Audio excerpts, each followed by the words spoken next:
নমস্কাৰ, মই আগৰ ভিডিঅ'ত জনাইছিলোঁ যে মই এটা পলি হাউচ বনাই খেতি কৰাৰ পদ্ধতি কৰি লৈছোঁ আৰু ইয়াতে মই এতিয়া দেখাবলৈ লৈছোঁ আপোনালোকক।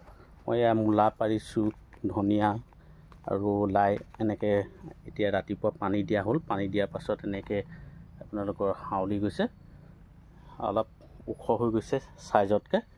এয়া গুটিবিলাক কিছুমান মিচো মাৰিছে।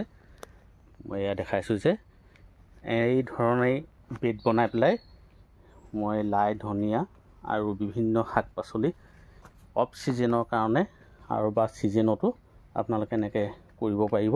এটা নিৰ্দিষ্ট বেড বনাই লওক আৰু এই এনেকুৱা পলি হাউচ এটা বনাই লৈ মই পৰ্যায়ক্ৰমে খেতি কৰিবলৈ আৰম্ভ কৰিছোঁ। আপোনালোকে নিজেও অকণমান কৰিব পাৰিলে ভাল হয়। এয়া প্ৰায় গুটি গজিছে আৰু এই পলি হাউচটো আপোনালোকে ৰোপণ কৰিব ভাল জেগাত। তাৰে মই দৃষ্টান্ত অকণমান দেখাইছোঁ। চাওক মই কি ধৰণে ইয়াৰ তালিকাটো বনাই লৈছোঁ। এয়া মই সম্পূৰ্ণকৈ দেখাইছোঁ।